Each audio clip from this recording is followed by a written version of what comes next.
인사 나누시겠습니다. 참 잘 오셨습니다. 할렐루야, 잘 오셨습니다. 반갑습니다. 감사합니다. 성가대의 찬양 가운데 누군가 위해서 기도한다고, 누군가 나를 위해서 기도한다 하시는 그 찬양의 가사가 어찌 그리 은혜가 되는지 모릅니다. 이 자리에 계신 분들은 모르시지요. 누군가 여러분을 위해서 기도하고 계십니다. 그리고 누군가 여러분들을 위해서 기도하셨기에 여러분들이 이곳에 올 수 있음을 믿으시기 바랍니다. 혹시 우리는 부족하여 주님의 손을 놓을 때가 있습니다. 그러나 주님께서는 그 손을 놓지 않으시고 여러분들을 붙드시고 인도하시고 함께 하시는 주님이 되십니다. 그 주님께서 여러분들을 축복하시고자 불러주셨습니다. 복 중에 복은 어떤 복일까요? 사업이 잘 되는 것이 복일까요? 그렇지 않습니다. 사업이 형통하고 잘 되는 것은 참으로 큰 은혜입니다. 그런데 종종 우리는 우리가 계획하고 바라던 일이 잘 되면 하나님의 말씀이 귀에 들리지 않습니다. 하나님의 말씀에 귀 기울이지 않습니다. 우리의 마음은 하나님 없이 부요해질 때가 너무나 많이 있습니다. 복 중에 복은 어떤 복일까요? 하나님 앞에 나오는 것이 참된 복이요, 하나님의 말씀이 들리는 것이 참된 복임을 믿으시기 바랍니다. 하나님의 말씀이 인생 가운데 들리면 우리가 어려움 속에 있을지라도 하나님께서는 우리를 인도해 주시고 붙들어 주실 것입니다. 그러나 우리가 하나님 없이 부요하면 말씀이 우리에게로 심겨지지 않고 튀겨져 나가는 안타까운 삶을 살게 되는 것입니다. 그때 우리의 인생은 오랜 세월 교회를 다녔을지라도 열매 맺지 못하는 인생을 살게 됩니다. 그렇기에 가난한 마음, 심령이 가난한 마음으로 주님 앞에 나오는 것이 중요하지요. 예수님의 가장 첫 번째 설교가 심령이 가난한 자는, 그 마음이 가난한 자는 복이 있나니 천국이 저희 것이며 라고 시작되는 것을 우리는 기억하고 있습니다. 오늘 어떠한 마음으로 나오셨습니까? 사랑하는 성도님, 주님 앞에 나의 마음과 내 생각과 내 근심과 나의 모든 상황을 올려드리시는 그러한 참된 예배 드리시기를 바랍니다. 인생의 승리자는 예배의 승리자입니다. 사랑하는 여러분, 우리의 마음이 가난하여 기도의 자리에 나와 흘린 눈물을 주님께서는 갚아주시고 닦아주십니다. 그 기도를 받아주시고 응답하여 주십니다. 그러나 우리가 가난하지 않은 마음, 하나님 없이 부요한 마음으로 주님 앞에 나와 살아갈 때에 우리는 주님의 다시 오심을 예비하고 준비하는 삶을 살아가지 못하는 것입니다.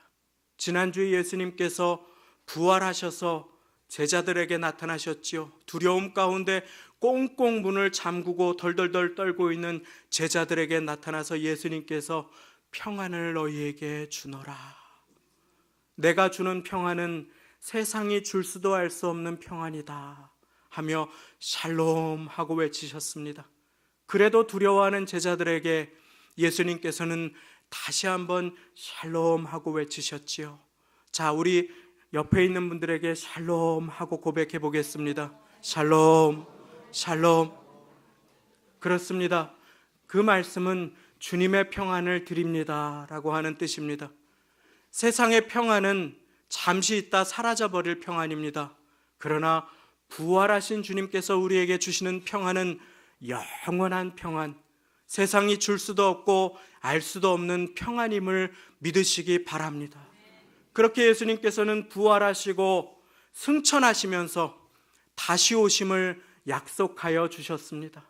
그런데 예수님께서 다시 오실 때까지 우리가 어떠한 삶을 살아가야 하는지 오늘 말씀은 우리에게 분명하게 가르쳐 주고 증거하여 주고 계십니다. 우리 주님 다시 오실 때까지 우리는 어떠한 모습으로 살아야 하늘의 상을 쌓는 인생으로, 주님께서 주신 평안을 상실하지 않는 인생으로 살아갈 수 있을까요? 가장 먼저 주님을 기다리며 살아야 하는 인생은 겸손의 삶을 살아야 합니다. 6절 말씀을 제가 읽어드리겠습니다. 그러므로 하나님의 능하신 손 아래서 겸손하라. 때가 되면 너희를 높이시리라. 하나님의 능하신 손 아래에서 겸손한 것, 이것이 예수님께서 다시 오실 때까지 우리가 살아야 할 겸손의 삶임을 믿으시기 바랍니다. 어려운 때에라도, 고통의 때에라도, 환난의 때에라도 우리가 겸손하여 하나님 앞에 엎드려 있으면 사단은 우리를 넘어뜨리지 못합니다. 그런데 우리가 자고하여 선줄로 생각하면 우리는 넘어질 수밖에 없는 인생이기에 선줄로 생각하는 자는 넘어질까 조심하라.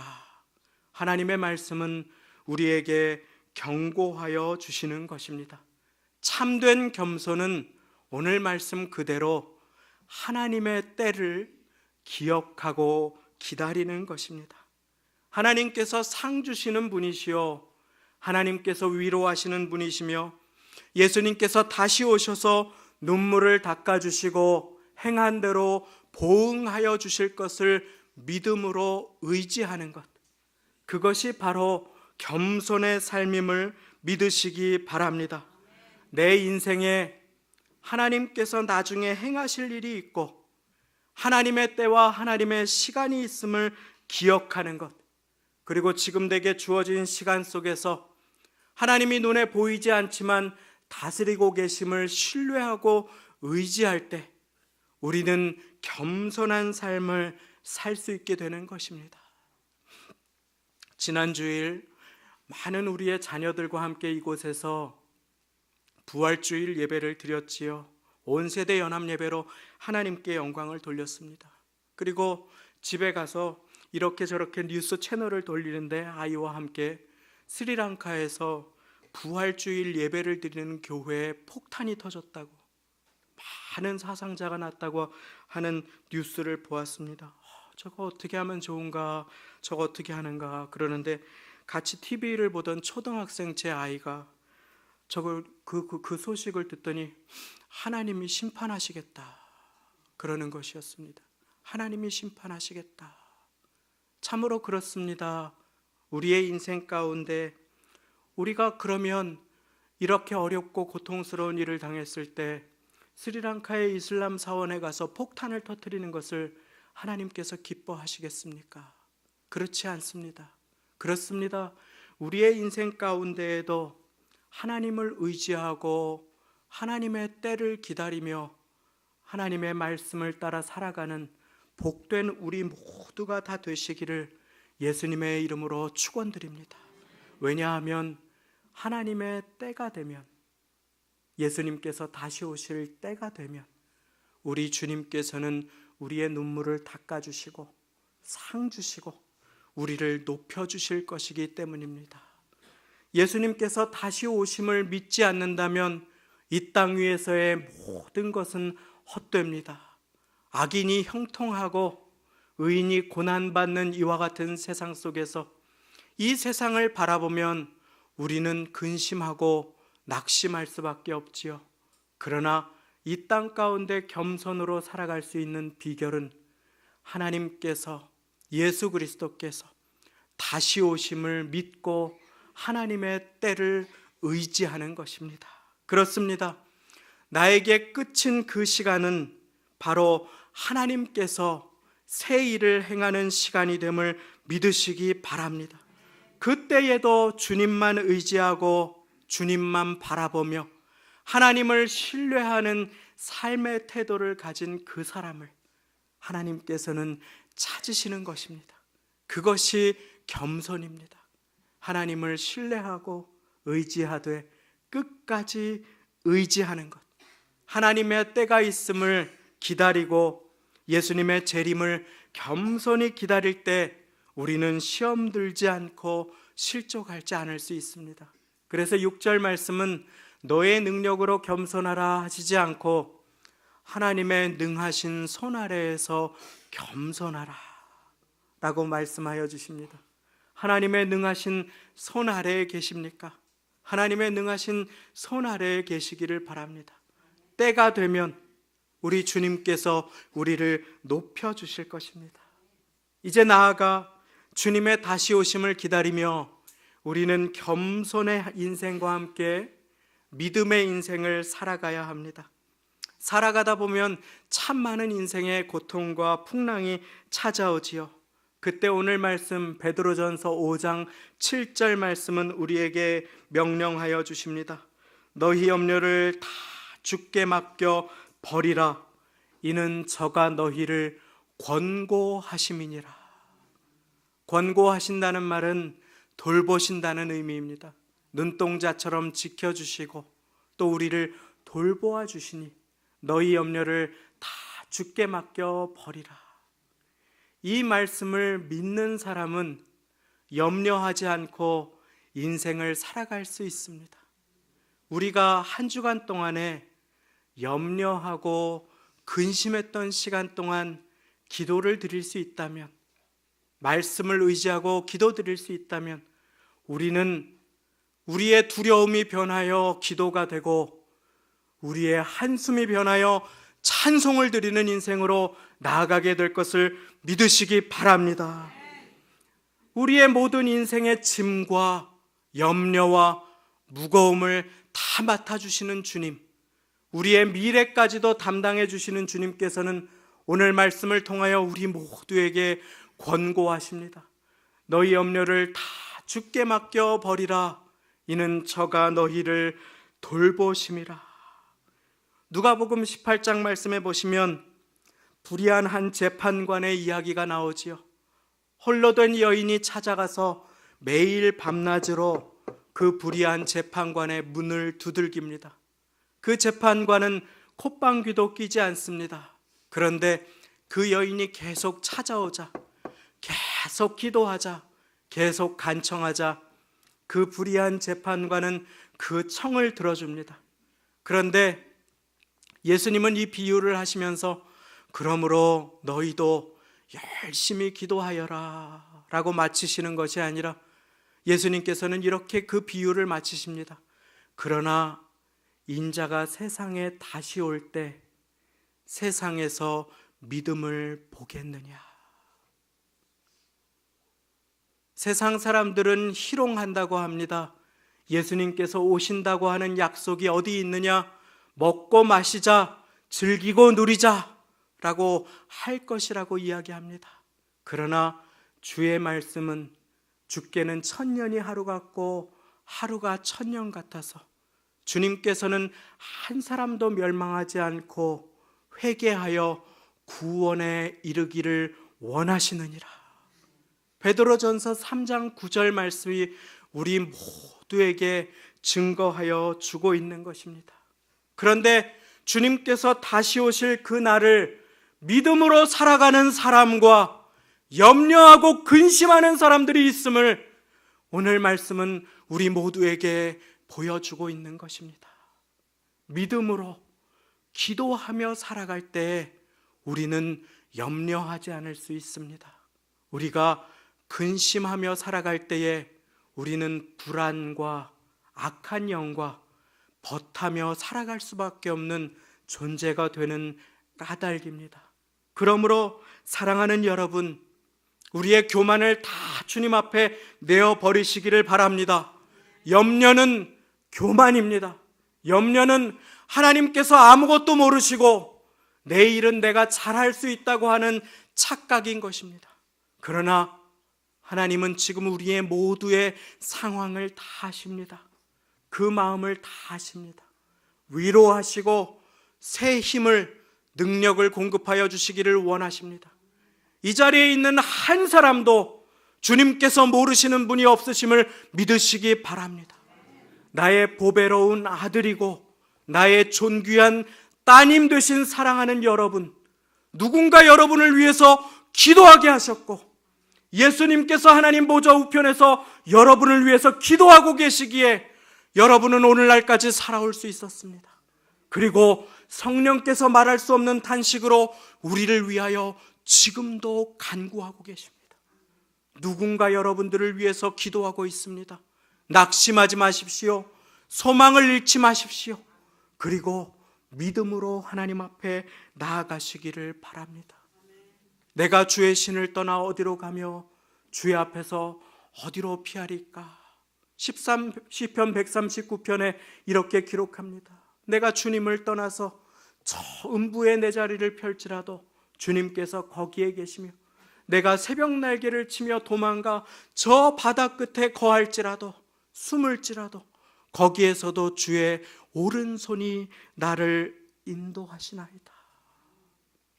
우리는 복된 자로 부르심을 받았습니다. 참으로 축복된 자를 시편 1편은 염려를 묵상하는 자가 아니라 주의 말씀을 묵상하는 자임을 우리에게 알려주십니다. 잎사귀가 마르지 않고 그 행사가 형통하고 열매가 시절을 쫓아 맺히는 인생은 염려하는 인생이 아니라 두려움을 품고 살아가는 인생이 아니라 말씀을 기억하며 살아가는 인생입니다. 오늘 우리는 똑같이 말씀을 듣습니다. 그리고 삶의 자리로 돌아갑니다.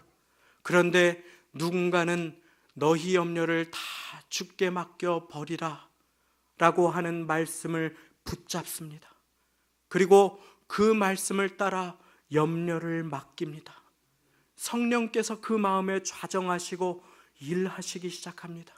근심이 될 때마다 기도하면 평강을 회복합니다. 그러나 또 다른 누군가는 말씀을 듣고 행하지 않고 자기를 속이며 살아가며도 불구하고 내가 그럴듯한 그리스도인이라고 착각할 수도 있습니다. 사랑하는 여러분, 겸손하게 말씀을 듣고 행하는 우리 모두가 되시기를 예수님의 이름으로 축원합니다. 자, 이제 예수님 다시 오실 때까지 겸손으로 살아가고 믿음으로 하나님만 바라보며 그 말씀 의지하고 살아가고, 이제 마지막으로 우리가 배울 것이 있습니다. 주님 다시 오실 때를 무엇하며 기다려야 할까요? 기도하며 기다려야 합니다. 자, 오늘 하나님의 말씀 8절과 9절 함께 한 목소리로 읽겠습니다. 함께 읽습니다. 시작. 근신하라 깨어라 너희 대적 마귀가 우는 사자같이 두루다니며 삼킬 자를 찾나니 너희는 믿음을 굳게 하여 저를 대적하라. 이는 세상에 있는 너희 형제들도 동일한 고난을 당하는 줄을 알미니라. 아멘. 8절에 근신하라 깨어라 대적하라 라고 하는 말씀을 예수님께서는 한마디로 정리해 주셨습니다. 예수님께서 무엇이라고 명령하셨는가 하면 시험에 들지 않게 깨어있어 무엇하라? 기도하라. 할렐루야. 그렇습니다. 시험에 들지 않게 깨어있어 기도하라.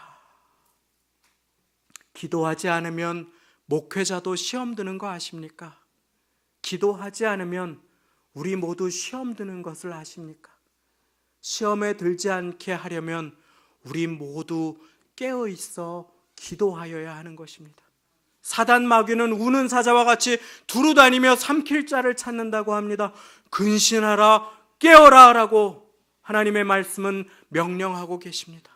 우리가 기도 가운데 깨어있으면 사단이 마귀가 우리의 마음속에 부활하신 주님께서 주신 그 평안을 뺏어가지 않을 수 있음을 믿으시기 바랍니다.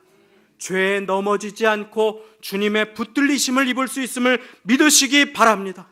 사단 마귀는 불안과 두려움으로 공격합니다. 내 일은 나의 것이 아님에도 하나님의 손에 있는데 하나님께 맡겨드려야 하는데도 그 다음 달을 그 다음 해를 염려하고 근심하게 합니다.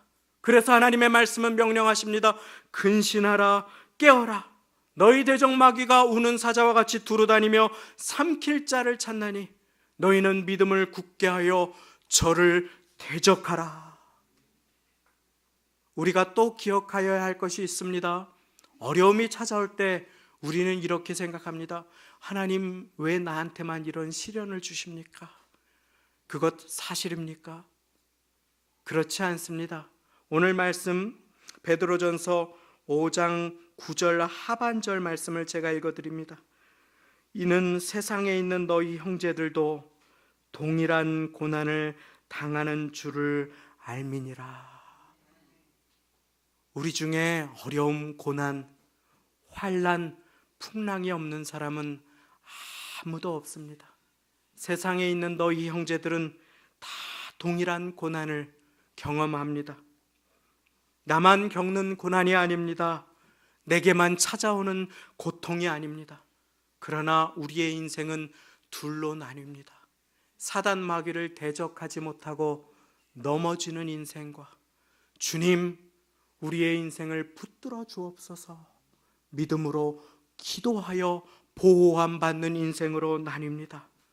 우리 이 시간에 우리의 마음을 모아서 기도할 때에 주님, 우리 교회 원수 마귀의 공격으로부터 지켜주옵소서. 주님, 우리의 가정 주님의 보호하심으로 붙들어 주옵소서. 내 마음, 우리의 자녀들 주의 보혈로 지켜주옵소서 하고 선포하며 기도할 때에 주님께서 돌보아 주시고 인도하여 주시며 함께하여 주실 것입니다. 재림을 기다리며 주님의 다시 오심을 기다리며 살아가는 우리 모두의 인생은 반드시 주님께서 다시 오심을 기억하며 기도로, 믿음으로, 겸손으로 살아가야 하는 것입니다. 우리는 자주 잊어버립니다. 이 땅 위에서의 삶은 하나님 아버지의 선물입니다. 참으로 소중합니다. 매일을 누리시기를 바랍니다. 자녀들과 하나님께서 허락하시는 것을 누리고 즐기는 것이 하나님의 선물이라고 하시는 전도서의 말씀처럼 많이 누리시기를 바랍니다. 그러나 사랑하는 여러분, 기억하십시오. 이 땅 위에서의 삶을 전부로 살지는 마십시오. 왜냐하면 주님께서는 다시 오셔서 각 사람에게 행한 대로 보응하시고 갚아주시고 상 주시고 눈물을 닦아주실 것이기 때문입니다. 사랑하는 여러분, 말씀을 맺습니다. 우리가 오늘 말씀을 기억하고 이 약속을 의지하여 겸손하게 살아가면 하나님께서는 우리에게 약속하십니다. 잠깐의 고난이 찾아올 수 있다. 잠시의 풍랑이 있을 수 있다. 그러나 어떻게 약속하십니까? 우리 다 같이 오늘 말씀 마지막 절 베드로전서 5장 10절 말씀을 다 같이 한 목소리로 봉독하시겠습니다. 시작. 모든 은혜의 하나님 곧 그리스도 안에서 너희를 부르사 자기의 영원한 영광에 들어가게 하시니가 잠깐 고난을 받은 너희를 친히 온전케 하시며 굳게 하시며 강하게 하시며 터를 견고케 하시리라. 아멘. 다 함께 기도하시겠습니다.